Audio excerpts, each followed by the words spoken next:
दोस्तों, आज की इस क्लास में आपका स्वागत है। आज की इस क्लास में हम लोग को पढ़ना है फिजिक्स, और फिजिक्स में हम लोग पढ़ रहे थे प्रकाश का परावर्तन। साइंस है, साइंस में हम लोग पहला चैप्टर फिजिक्स का पढ़ रहे थे, और फिजिक्स में हम लोग पढ़ रहे थे प्रकाश का परावर्तन। प्रकाश का परावर्तन में आप लोगों को समतल दर्पण द्वारा बने प्रतिबिंब की विशेषता के बारे में बतला दिया गया।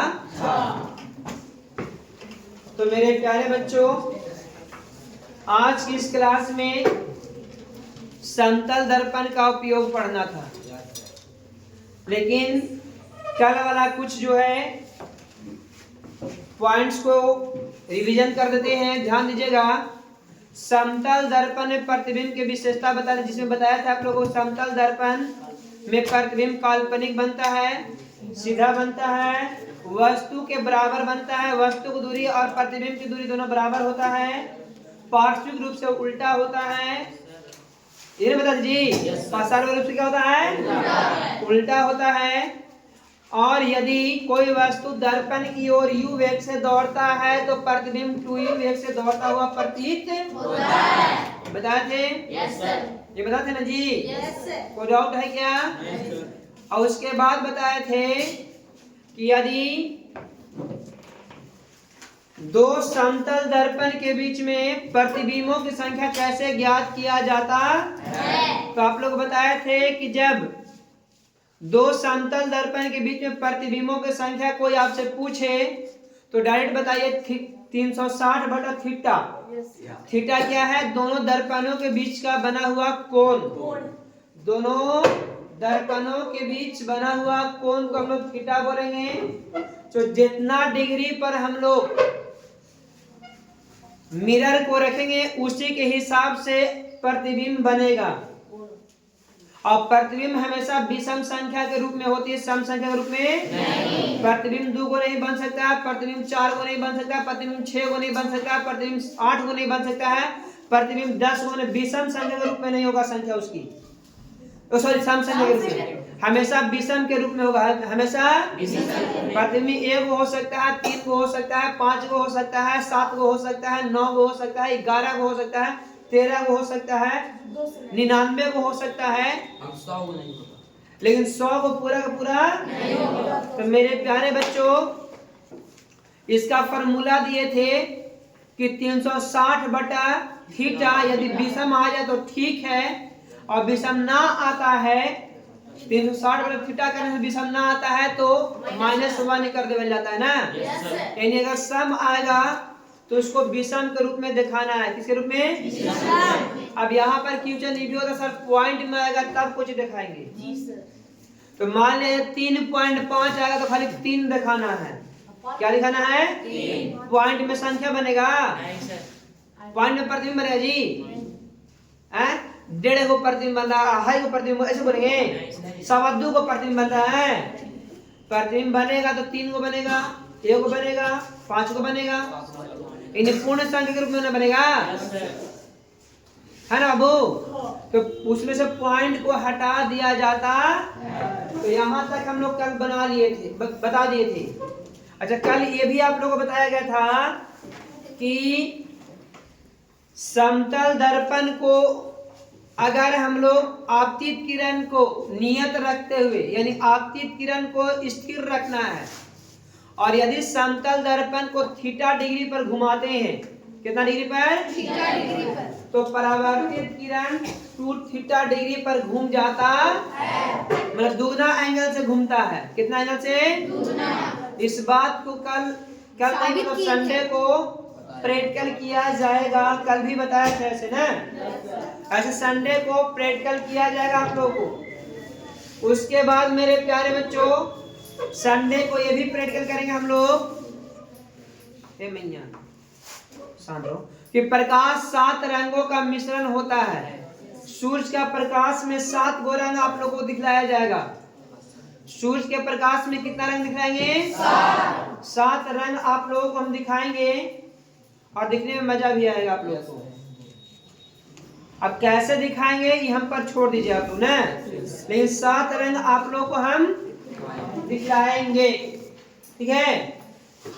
तो आज की इस क्लास में हम लोग को पढ़ना था समतल दर्पण का उपयोग। समतल दर्पण का उपयोग, चलिए ध्यान दीजिए, आप लोग को बिल्कुल विस्तार से बताया जा रहा है। यदि ये आप अच्छे से पढ़ लेते हैं तो जब 12th का फिजिक्स पढ़िएगा, मॉडर्न फिजिक्स पढ़ना प्रकाश की, 12th का मॉडर्न फिजिक्स जो है वो प्रकाश की है। प्रकाश की में सारा के सारा पॉइंट यहाँ वाला मैच करेगा आपको। अगर ये याद रहेगा तो 12th क्लास का फिजिक्स पढ़ने में मजा आ जाएगा। फिर हम ये नहीं कहते नहीं पढ़े पड़ेगा, पढ़ना है, लेकिन पढ़ने में फिर मजा आ जाएगा। तो मेरे प्यारे बच्चों ध्यान दीजिएगा, समतल दर्पण का उपयोग। समतल, देखिए राइटिंग कितना अच्छा बैठ रहा है ना। यस सर,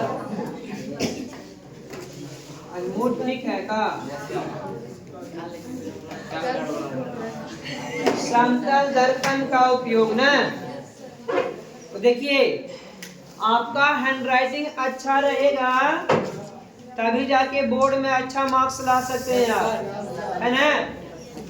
तो देखिए समतल दर्पण का उपयोग, सबसे पहला उपयोग का हम डायरेक्ट अपना चेहरा देखने के रूप में, आईना के रूप में अपना चेहरा देखते हैं जी। अपना चेहरा देखने के लिए समतल दर्पण का उपयोग करते हैं कि नहीं करते हैं? बोले यस या नो। आप लोग सुबह सुबह आकर बाल झाड़ते हैं तो किसका उपयोग करते हैं आप? किसका उपयोग करते हैं? समतल चेहरा देखने में, आईना के रूप में। किस रूप में? आईना के रूप में।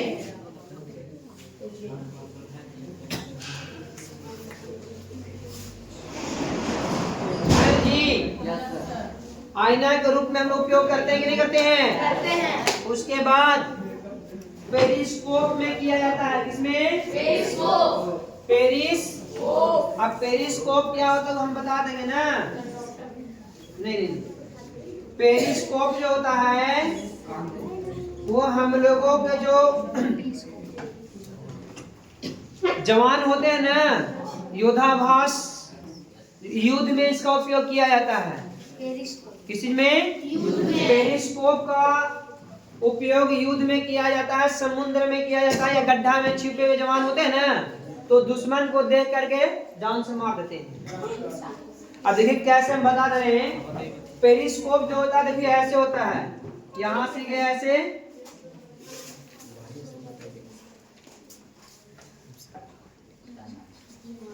इस तरह से रहता है, और यहाँ पर आईना लगा रहता है 45 डिग्री पर। कितना डिग्री पर? और यहाँ भी आईना रहता है 45 डिग्री पर। कितना डिग्री पर? यहाँ आईना लगा है, क्या लगा है जी? यानी समतल दर्पण होता है। क्या होता है? और ये 45 डिग्री पर होता है। कितना डिग्री पर होता है? याद रखना, पेरिस्कोप में समतल दर्पण कितना डिग्री पर लगाया जाता है? यानी 45 डिग्री पर। कितना डिग्री पर? 45 डिग्री पर आने लगा। ये आप लोग घर पर बना सकते हैं। ये कार्टून ऐसे ऐसे ऐसे बनाकर यहाँ दर्पण लगा देना है। जो वो 5 रुपए में शीशा मिल जाएगा। अब वो सर 5 रुपए शीशा कहाँ से लेंगे? तो श्रृंगार दुकान जाना, अब छोटा छोटा आईना ना मिलता 5 रुपए में, वो 2 को खरीद लेना है। और शायद लोग सभी लोग को बना के भी लाना है। हाँ, घर बना के लाना है। देखो ज्यादा पैसा खर्च नहीं है, 5-10 रुपए हो गया शीशा लेने में, और एक फेविकोल या फेविक्विक ले करके और कार्टून से बना देना ऐसे करके। कार्टून से ना बन जाएगा, कूट तो घर में मिल जाएगा, है ना? शीशा हम आईना में से कबाड़ से देखा था, वैसे ही कबाड़ के उसमें लगा देना। वही वाला शीशा लगा। अरे मान देखो लंबा से लेना, यहाँ पर जब ज्वाइंट करेगा ना ऐसे, यहाँ पर शीशा लगा देना, साड़ देना शीशा के, फिर यहाँ से साड़ देना, और इसे दिखाई देगा। सर तू अंदर हो जाएगा ना। देखो ध्यान से, यहाँ देखो बना हुआ है। Yes sir. ये देखो, ये देखो, अरे मैं यहाँ देखो, कूट होता है ना, कूट। Yes sir. एक बार ऐसे काट लेना, एक बार ऐसे काट के लगा, खड़ा करके लगा देना ऐसे, ठीक है? इसको थोड़ा लंबा रखना, ठीक है? फिर वो कुटवा के लंबा काट के ऐसे के लगा देंगे, और जब कुट वगैरह है तो यहाँ पर शीशवा ऐसे ना सट आएगा आप लोग को, शीशवा सटने आएगा ना, आएगा। सट लोगे।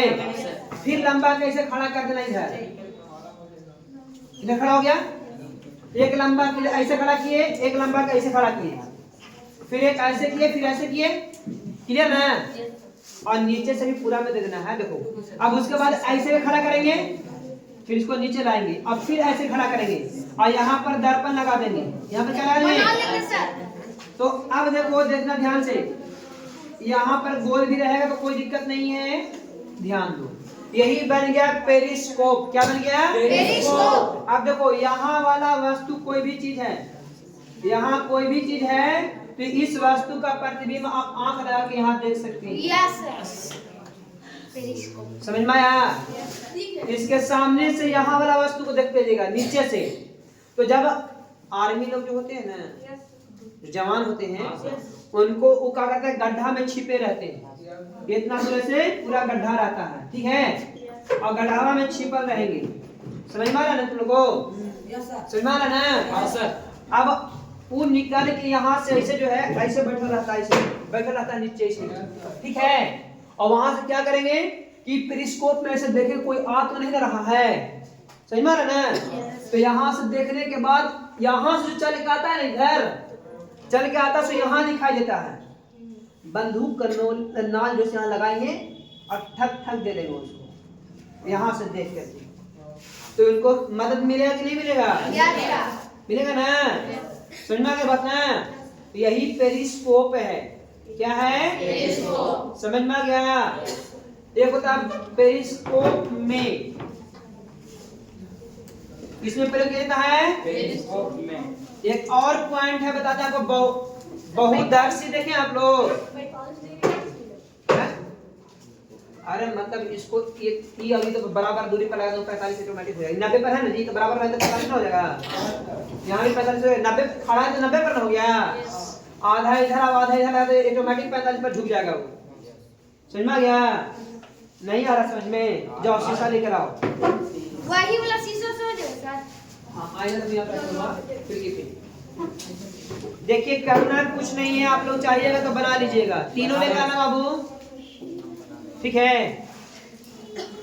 अब एक होता है बहुदर्शी, बहुदर्शी के रूप में, बहुदर्शी के रूप में आप लोग जानते हैं क्या होता है? तीन शीशा को 60 डिग्री पर, कितना डिग्री पर? 60 डिग्री। देखिए मेरे पास फिलहाल 3 वो शीशा है, दिखा देते हैं आप लोग को। होगा क्या कि एक मान लीजिए, देखो यहाँ पर ऐसे झुका देंगे, समझ में आ रहा है? देखो यहाँ पर ऐसे झुका देंगे ना, तो ई वाला पर देखो, ई वाला प्रतिबिंब देखो, यहाँ से इसका प्रतिबिंब बनेगा, यहाँ वाला वस्तु इस पर दिखाई देगा, और ई जो यहाँ पर ऐसे लगा रहेगा तो इसका प्रतिबिंब इस शीशा पर बना देगा। बना ना? और ई पर बनेगा तो देखो यहाँ से ना दिखाई देगा, तो यहाँ वाला वस्तु दिखाई देगा कि नहीं दिखाई देगा? ऐसे बने रहेगा तो बाबू तुम जाके देखो उधर, वहाँ वो कोई उधर आ जाओ जी, आ जाओ, आओ ना जी। देखना ई वाला को तुमको यहाँ देखना, यहाँ से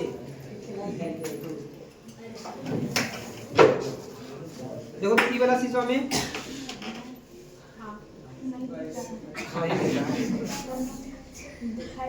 दिखाई दे रहा है ना? तू नीचे देख रही ना, और दिखाई दे रहा है यहाँ वाला ना, दिख रहा है ना जी? जिसको लग रहा है वो आके देख सकता है।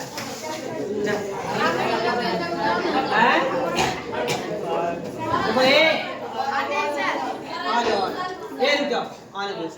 देखो इन्होंने बिटना लड़काया है, देखो ध्यान से, दिखाई दिया यहाँ वाला। अब मुँह दिख लो, तू रुको, लोग रहा है स्पष्ट, लोग रहा कि नहीं लोग रहा? लोग रहा ना? तो यही है पेरिस्कोप का उपयोग। यही क्या है? पेरिस्कोप का रे, इधर भी किसी को देखना है? ये सुनो, देखो ये वाला को देखना है, यहाँ देख रहे हैं ना? रुको तो पहले बैठ जाओ, यहाँ नहीं देखना है तुमको, देखो ध्यान से, लोग गया मैंने दिख गया सही में। तो यही क्या है प्रतिबिंब। अब तुम लोग को दिखावे, सुनो ध्यान से। इस तरह से रहेगा तो चेहरा में दिखाई देगा या कुछ लिखा रहेगा ना, इसको कैसे दिखाए तुम लोग, यहाँ कुछ रहेगा तब ना।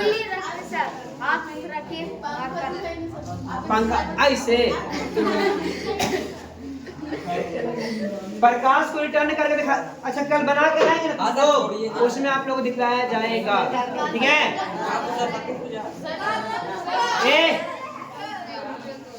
अगले तरफ में, अरे शांत रहो। तो ये हो गया पेरिस्कोप। क्या हो गया? अब है बहुदर्शी। बहुदर्शी जानते क्या करते हैं? 3 को लेते हैं, देखो इस तरह के समतल दर्पण होता है और इस तरह से रख देते हैं। इसमें किसी भी वस्तु को देखो तो बहुत सारा दिखाई देगा। इसमें किसी भी वस्तु को अगर आप देखिएगा तो बहुत सारा दिखाई देगा। आ जाओ कोई आ जाओ। और जी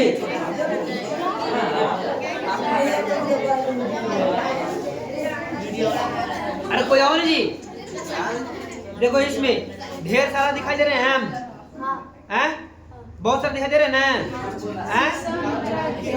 ढेरे में आदमी लोग रहे हैं, ढेरे में दिनेश्वर हो गया ना इसमें। एक कोई भी देखो तुम देखो ढेर बने हैं ना हम। तो ये बोल जाता है बहुदर्शी। क्या कहा जाता है? बहुदर्शी। तो ऐसे भी घर से बना के आ जाएगा कि नहीं जाएगा? तो 2 उपकरण आपको घर से बना के लाना है, ठीक है ना। एक बना के लाना है पेरिस्कोप और एक बना के लाना है तो बहुदर्शी में भी समतल दर्पण का उपयोग किया जाता है। बोलिए कोई दिक्कत है? देख तो बना के हम पे लाएंगे। हाँ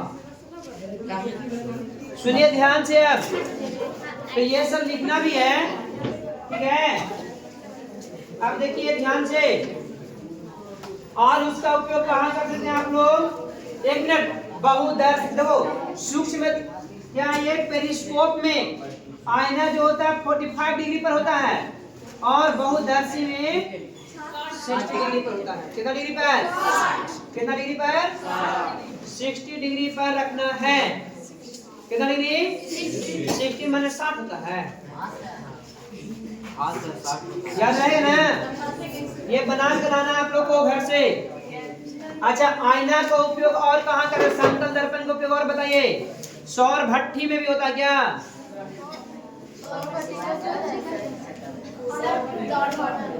सौर कुकर में, सौर कुकर में। सौर कुकर क्या होता है? आप लोग जब 5वां लेसन पढ़िएगा ना तो पता चल जाएगा। देखो सौर कुकर का उपयोग खाना बनाने के लिए किया जाता है। गर्मी इलाका जहाँ पर होता है, जहाँ पर बहुत ज्यादा गर्मी होती है ना, वहां पर लोग धूप से खाना बना लेते हैं। धूप से खाना, धूप में ओम नमः शिवाय वाला धूप नहीं, ये जो सूर्य के प्रकाश है ना, रोशनी, वो वाला से खाना बना लेते हैं। लेकिन इनमें एक दिक्कत है कि रात में खाना नहीं बनेगा। क्यों? क्योंकि रात में सूर्य नहीं दिखता जी। रात्रि के समय खाना नहीं बनेगा, दिन में खाना बनता। और खाना बनने में लंबा समय लग जाता है। लंबा समय में 3 से 4 घंटा लग सकता है। वो गर्मी के ऊपर डिपेंड करता है। और अभी लाने के लगा देंगे तो पता चला 3 दिन में खाना नहीं बनेगा। 10 दिन में नहीं बनेगा। गर्मी उतना है, ठीक है ना। सौर कुकर में सौर भट्ठी, यहाँ पर जो प्रकाश की किरण को टकरा करके भट्टी में टकराया जाता है। तुम लोग क्या बोल सकते हो उसको? पकड़ाते हो ना? पहले लोग ऐसे ही पकड़ाते थे गर्मी से। एक गर्मी से पकड़ा दिया जाता, गहना उहना बनता था। हाँ सर। भाई पगला के नहीं बना देते हैं। तो सौर भट्टी होता है, वो में सोलर लगा रहता है, सौर ऊर्जा रहता है। सौर ऊर्जा से चलता सौर भट्टी कहेंगे, ठीक है। तो इतना उपयोग भी लिख दिया तो काफी है आप लोग के लिए ना, ठीक है। तो ये हो गया समतल दर्पण का उपयोग। उतार लीजिए।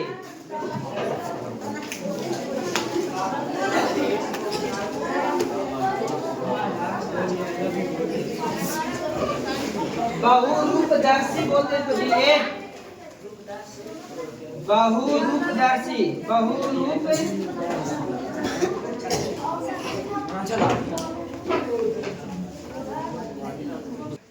देखिए समतल दर्पण यहीं पे समाप्त हो गया। तो समतल दर्पण आप लोग बताया थे, दो समतल दर्पण अगर लंबवत हो तो प्रतिबिंब क्या को बनेगा? 3 गो। रतन जी के ऊपर प्रतिबिंब बनता है, इसको भी सत्यापित करेंगे। और उसके बाद हम लोग दो समतल दर्पण अगर पैरेलल हो कितना हो? पैरेलल माने समांतर होगा तो प्रतिबिंब कितने बनते हैं? अनंत प्रतिबिंब बनते हैं, अनगिनत प्रतिबिंब बनते हैं। और उसमें भी सबसे स्पष्ट दिखाई कौन देता है? दूसरा नंबर वाला। कितना नंबर वाला? दूसरा नंबर वाला। तो संडे के दिन 4 से 5 प्रैक्टिकल करेंगे हम लोग। 4-5 प्रैक्टिकल ऐसा होगा जो आप लोग खुद करके देखिएगा भी, ठीक है? तो यहाँ पर हम लोग पढ़ रहे थे समतल दर्पण का उपयोग खत्म हुआ। अब जो चलेगा क्लास वो चलेगा गोलीय दर्पण से। क्या चलेगा? गोलीय दर्पण। गोलीय दर्पण से।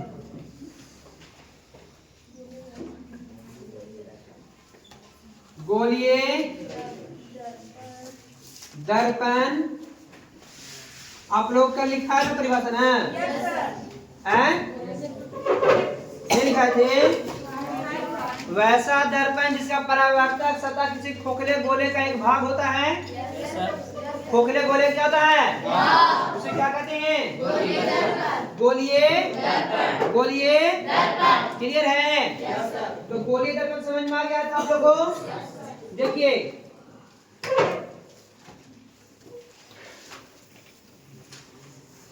पूरा लंबेंग हो गया।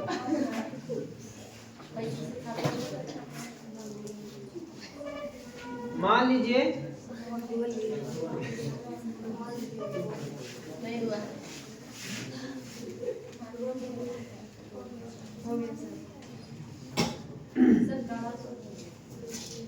सुनिए ध्यान से, ये जो है किसी खोखले गोले का एक भाग है। किसी खोखले गोले का तो देखिए दो तरफ से कलाई किया जाता है, एक तरफ बाहर से और एक तरफ। बताइए मिरर में किसका पेंट किया हुआ रहता है? सिल्वर सिल्वर नाइट्रेट का पेंट रहता है जी। तो देखिए यहाँ पर इसको दो भागों में बांटा जा सकता है। कितने भागों में? एक भाग ये जिसका बाहरी भाग कलाई किया हुआ है और एक भाग ये जिसका अंदर वाला भाग कलाई किया हुआ ना। तो गोलीय दर्पण का अगर प्रकार कहा जाए तो प्रकार होता है कितना? एक को बोलते हैं अवतल दर्पण। अवतल दर्पण। अवतल का हिंदी होता है धंसा हुआ, ठीक है? और दूसरा होता है उत्तल दर्पण। तो गोलीय दर्पण कितने प्रकार के? कितने प्रकार के? गोलीय दर्पण कितने प्रकार के? कौन कौन? अवतल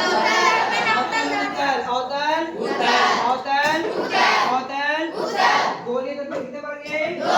कौन कौन? गोलीय दर्पण कितने प्रकार के? अवतल और अवतल का हिंदी, उत्तल का हिंदी, अवतल का हिंदी, उत्तल का क्लियर?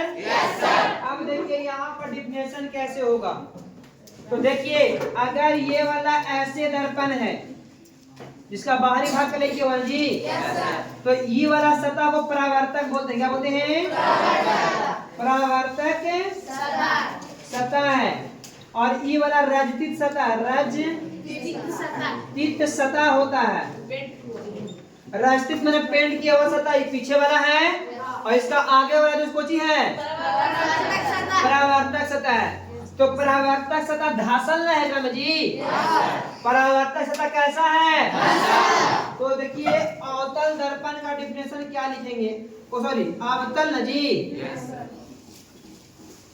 अवतल दर्पण।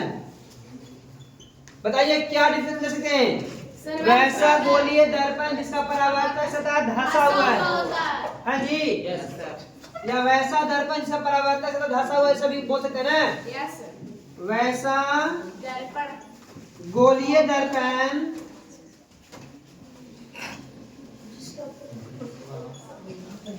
जिसका परावर्तक सतह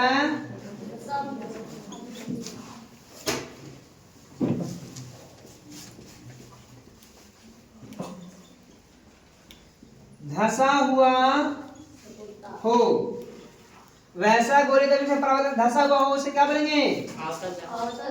उसे अवतल दर्पण कहते हैं। नोट में लिखिएगा, बाहरी सतह रजतित किया रहता है, रजतित किया हुआ रहता है, याद रहेगा ना। इसका बाहरी सतह क्या रहता है? रजतित रहता है। और अंदर वाला सतह जो परावर्तक सतह जो तो धसल है जी, और यहाँ से मैंने धस लेना जी, धसा हुआ कि धसा हुआ है? तो जिसका परावर्तक सतह धसा हुआ रहता है उसे हम लोग अवतल दर्पण का तरीका कहते हैं।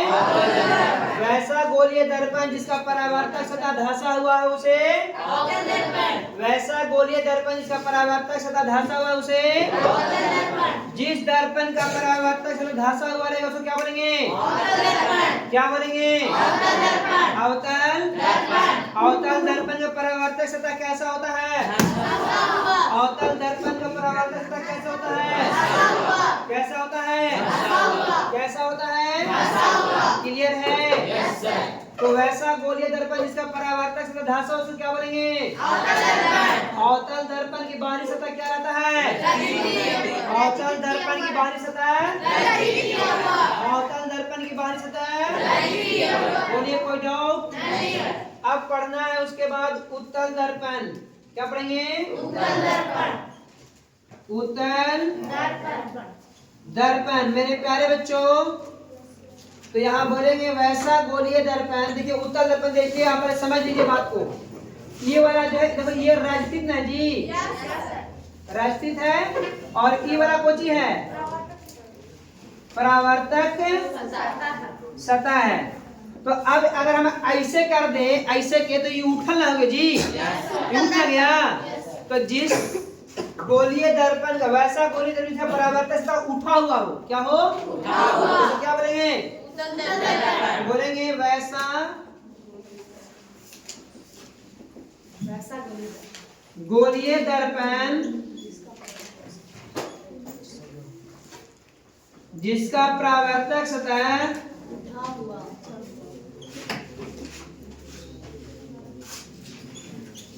उठा हुआ हो। कैसा हो? उठा हुआ। उसे उत्तल दर्पण। बोलिए, डिफिनेशन में कोई दिक्कत है? अब नोट में लिखिएगा, अंदर की सतह रजतित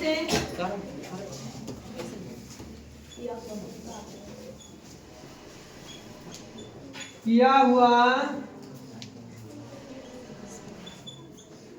रहता है। अंदर की सतह क्या रहता है? रजतित किया हुआ रहता है ना। तो उसको क्या बोलेंगे? उत्तल दर्पण। अच्छा, एक बात समतल में छूट गया जी। तो समतल दर्पण की फोकस दूरी अनिश्चित होता है ना। फोकस दूरी निश्चित नहीं होता है। कहाँ होगा से ना? हाँ, कहीं भी हो सकता है। समतल दर्पण की फोकस दूरी अनिश्चित होता है। कीर्तन पूछता है किस दर्पण की फोकस दूरी निश्चित नहीं होता है। तो बोलेंगे समतल दर्पण। क्या बोलेंगे? तो ये दोनों उतारिए, पूरा लिख भी लीजिएगा ना कि समतल दर्पण की फोकस दूरी अनिश्चित होता है। इसको उतारिए जल्दी से आप लोग।